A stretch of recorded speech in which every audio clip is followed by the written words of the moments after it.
Hey everyone, and welcome back to Reddit Football Discussion. Yee. We dive into the hottest football debates from Reddit's soccer. Okay.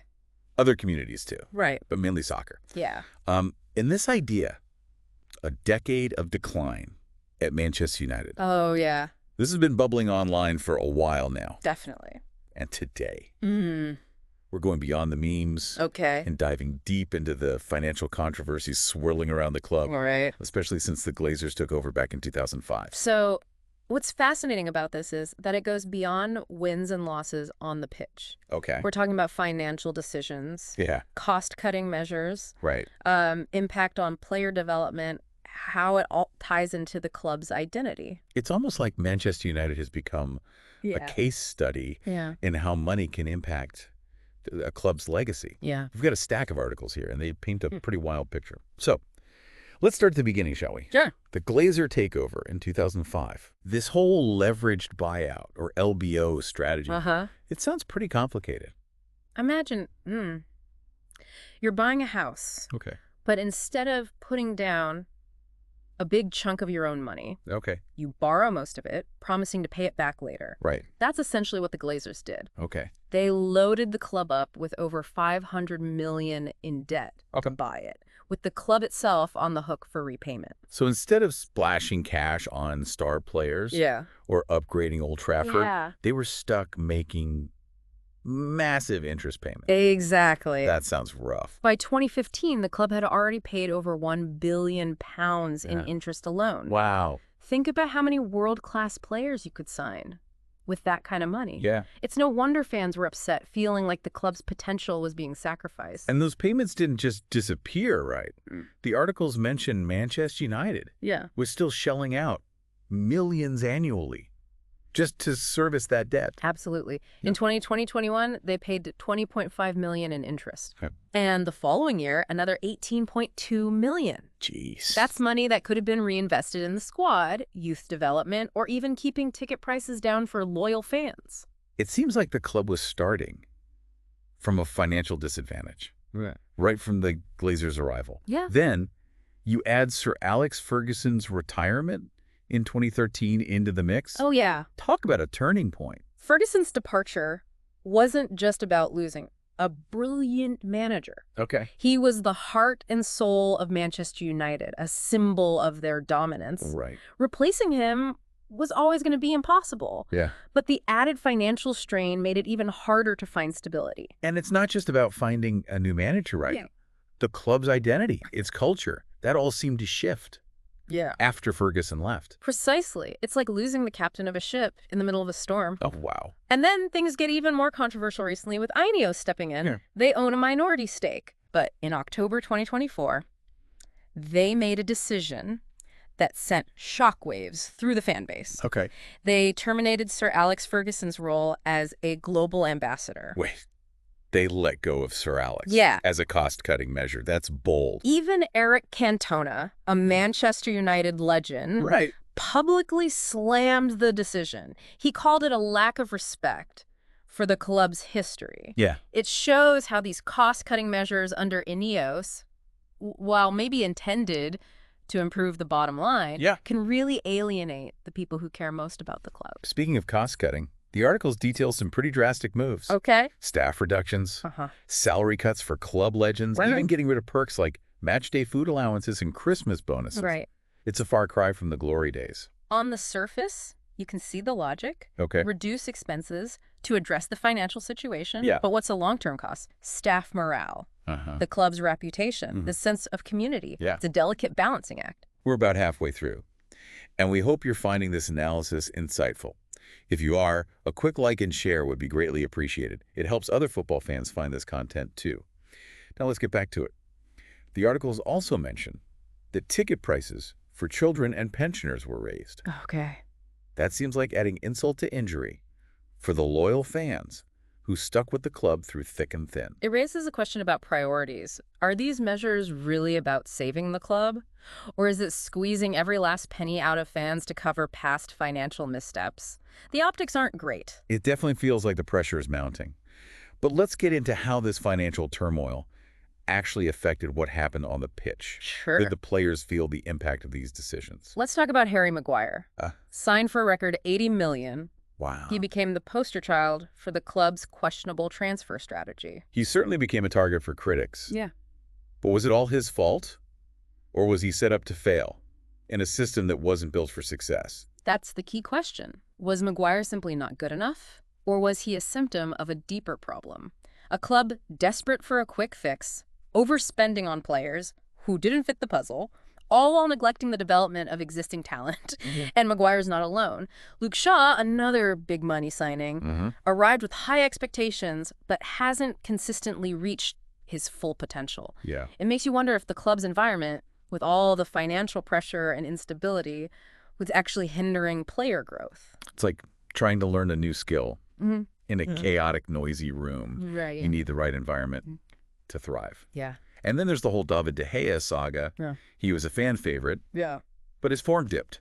And the decision to let him go and sign Andre Onana caused quite a stir. De Gea was a symbol of the pre-Glazer era. Letting him go felt like a deliberate break from the past, a sign that the club was willing to sacrifice sentimentality for a more modern, ball-playing goalkeeper. Whether Onana is a genuine upgrade remains to be seen. It almost feels like the Glazers were trying to erase the club's history, piece by piece. Okay. But what about the homegrown talent? Players like Marcus Rashford and Jadon Sancho came in with so much promise. Did they fall victim to this decade of decline as well? It's a complex issue. Rashford, in particular, has shown flashes of brilliance. But consistency has been a problem. Is it a lack of talent, a lack of proper coaching, or the pressure of playing for a club in turmoil? It's hard to say for sure. And then there are players who left Manchester United and found success elsewhere. Right. Romelu Lukaku, Paul Pogba, Jesse Lingard. Yeah. It makes you wonder if the club's environment was actually holding them back. What's fascinating is that these players who struggled at Manchester United often blossomed when they moved to different clubs. Yeah. It suggests that the problem wasn't solely with their individual abilities, but perhaps with the club's culture, its training methods, or even the pressure that comes with wearing the Manchester United shirt. It's heartbreaking for fans to see Yeah. these players reaching their potential elsewhere, thinking, what if they had stayed? What if the club had provided the right support? It raises a crucial question about Manchester United's identity in this decade of decline. Okay. Have they become a club that develops players for other teams to benefit from? It's a tough pill to swallow for a club with such a proud history of nurturing world-class talent. And the fans. Yeah. They've witnessed all of this unfold, the highs, the lows, the financial turmoil, the questionable decisions.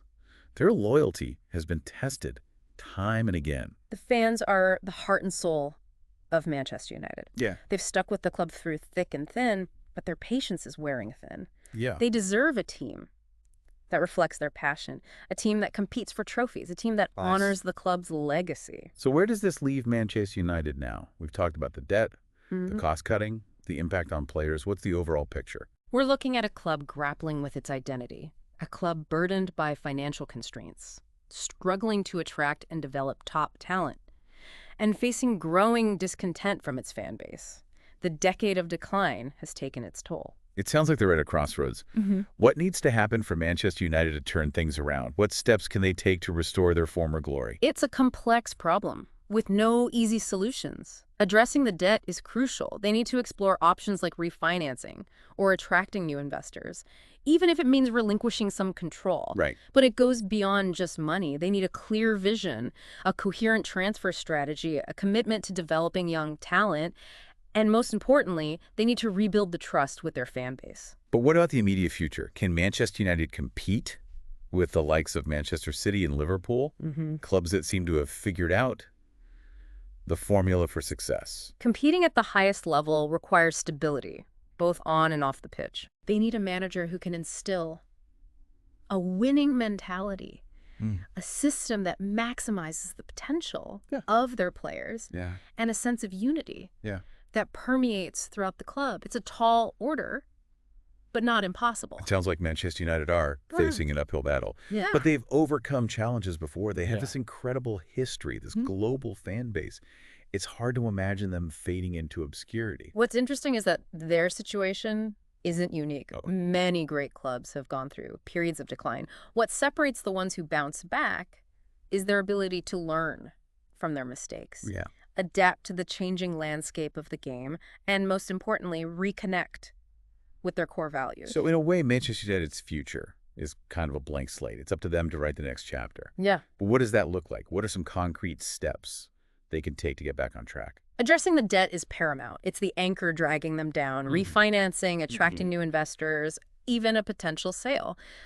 Tough decisions need to be made to free up resources, but it can't stop there. They need a clear footballing philosophy, Okay. a smart transfer strategy that focuses on value and fit rather than just big names, Right. and a renewed commitment to developing young talent. It sounds like a massive undertaking, Yeah. a complete overhaul of the club's structure and approach. It makes you wonder, is there anyone within the club who can lead this kind of transformation? That's a million-dollar question. They need leadership, not just from the manager, but from the boardroom down. Leaders who understand the club's history, who respect the fans, who can make tough choices, Yeah. and who can inspire belief in a brighter future. And what about the fans? They've been through so much disappointment in recent years. Yeah. What role do they play in this rebuilding process? The fans are the lifeblood of Manchester United. Their passion, their loyalty, their unwavering support, it's what makes the club special. Yeah. They need to be heard, their concerns addressed, their connection with the club nurtured, Right. but they also need to be patient. Rebuilding trust takes time, and it requires a collective effort. This decade of decline has been a tough pill to swallow for Manchester United fans. Yeah. We've unpacked the financial turmoil, the questionable decisions, the impact on players. It's a complex story with no easy answers. It's a story that highlights the importance of financial responsibility in football, the delicate balance between tradition and progress, and the enduring power of the fans. Manchester United's future remains uncertain, but one thing is for sure. Their story is far from over. This has been a fascinating deep dive, and I think we've all learned a lot. Here. But as we always say, the conversation doesn't end here. We encourage you to continue exploring this topic, to research, to debate, and to form your own opinions. What do you think the future holds for Manchester United? Let us know in the comments. And until next time, keep the passion for the beautiful game alive.